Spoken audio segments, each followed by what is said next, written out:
Watch me bend this shit. That M. Night didn't do a cameo here. Even he didn't want to be in this movie. He probably did. He probably like, cut that shit out. Yeah, I don't want to be seen in this. No, I mean, it's funny because you mentioned that he's Indian. So I can see him trying to put other Indian people in there. He said, like, hey, India's part of Asia. Why can't we be? Well, that's true. And I don't have a problem with that. And like one of the guys from Dev Patel. Dev Patel from Slumdog Millionaires in this. And Cliff Curtis, who plays every race. But Cliff Curtis is a Kiwi. He's played everything from Mexicans, Middle Eastern to Martians. I think. like when the next movie you see Earthlings landing on Mars, Cliff Curtis is gonna be waiting on you. I think he played a tree at some point. Cliff Curtis has done everything. Yeah, when he was in middle school. It's Your Life, Charlie Brown. He was the tree. Yeah, he played Snoopy. I think at one point. They were like, man, you were great. That wasn't CG and Garfield. That was Cliff Curtis. But no, man, this is really sad to hear this because I don't know anything about even the TV show. All I know is I've seen about 2 episodes, and I'm like, man, this looks amazing. It looks amazing. Well, another thing that's really sorely missing is that the TV show has a lot of humor. You have the character Sulka, who's one of the main 3 characters. And he's that kind of comic relief. And that's the character of Jackson Rathbone. He was the guy that played like the Civil War guy in in Twilight. Yeah. Oh, okay. Oh, wow. Well, in the series, he's a comic relief, but he's actually an effective comic relief. Like when he needs to be a warrior, he can. You watch him grow as a warrior, and his jokes are genuinely funny. And this kid just has no humor whatsoever in this movie. Really? Well, he has no character. There's no humor in this movie at all. Nobody. There are no characters at all. I mean, the closest is, I guess it's Dev Patel, who plays the firebender, son of the exiled son of the Fire King, who is trying to redeem himself by capturing the Avatar personally. And that's, only because they actually bothered to give him a tiny bit of backstory. I mean, he's not likable, but, at least you know something about him. He overacts the entire thing. Everything is... Well, the thing is... To be fair, Come here. To be fair, what do you know about the prince? They pretty much did the same thing with that character in the cartoon. Though. Well, the thing is that... the character grows in the cartoon. Well, the thing is that his character, it seems like, he is the only real character because they really focus a lot on him. The unfortunate thing is they keep reminding you what happened to him constantly, like over and over. What did happen to him? Just that he basically pissed off his dad.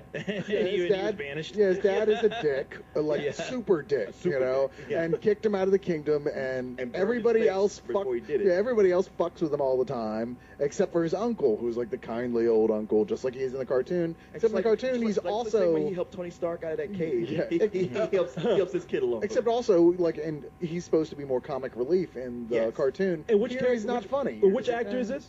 Oh, I don't know the actor's name. Older guy. Yeah, he's in Iron Man 1. That's about all I know. What's the name of the character in the movie? Oh, Uncle Iroh. Yeah. Oh, Sean Taub. Okay. Oh, I thought he had a crazier name. But hubba. It's not even as much as saying there's some development for him. That's not saying anything good about it. It just makes it that much more blatant how none at all there is for anybody else here. Especially the main the Avatar, the guy you're supposed to be carrying him. Little Noah Ranga. The guy who you're supposed to be, going along with and experiencing his journey. You don't get a sense of none of that because, and the other thing is, this is probably like one of the worst edited movies I've seen in a while. Wow. To where it seems like, I don't know if M. Night just shot way too much, but it seemed like they were just missing scenes blatantly. There were things that the actors were saying that it didn't make sense in the context of how the story was going because it felt like you missed something. Like there's a scene at the beginning, he's like, are you okay? You're not as angry as before. And he was like, no, I'm okay. I've gotten over that. And you really don't know what they're talking about because you never saw that. And I'm just like, what? Did somebody miss a reel? I don't get it. It felt like he turned in a 2.5-hour film, and they were like, no, I don't think so. It begs the question: is there anything positive about this movie? Honestly, I can't think of one. Yeah, and I was saying the same thing to myself for the last hour after the movie, going, there's got to be something I liked about it.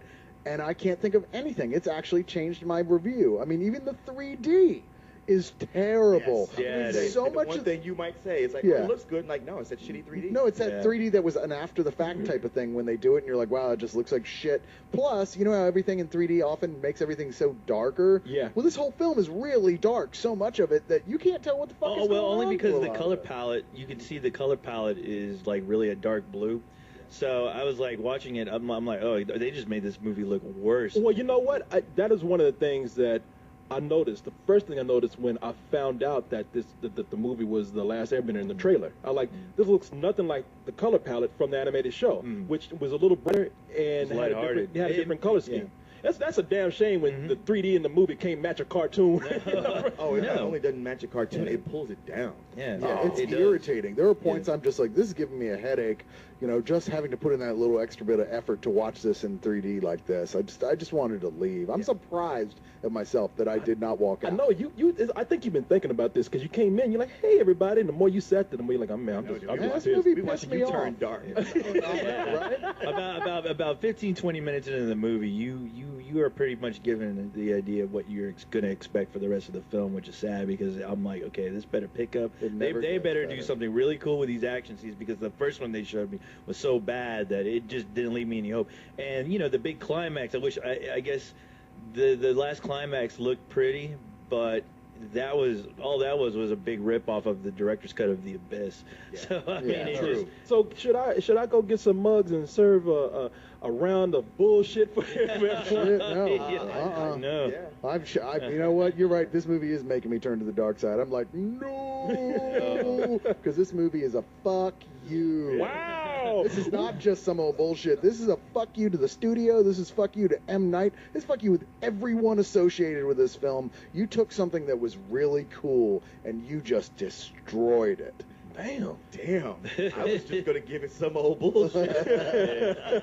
I ain't angry. I'm just like, well, this is kind of what I thought it was going to be when it first got announced. I mean, there's no reason to make a live-action version of a cartoon series that just ended 2 or 3 years ago. Yeah. That's idiotic to begin with. That's just a money grab. But yeah, I still some old bullshit. Yeah, I've only seen a few episodes like you, Corey, of the cartoon, but at least those made me go, oh wow, this is fucking badass. Where this movie just took the soul and everything that was interesting about that cartoon from the 2 episodes I saw, stripped it away. Yeah. There's no character, the editing was awful, and I didn't care, honestly. After the film, I could care less about their book 2 and book 3. You know, they can keep those books. So no, honestly, I was so bored. I was waiting for Adam Sandler to introduce his own clan, the Fartbenders. Hey guys. It has begun.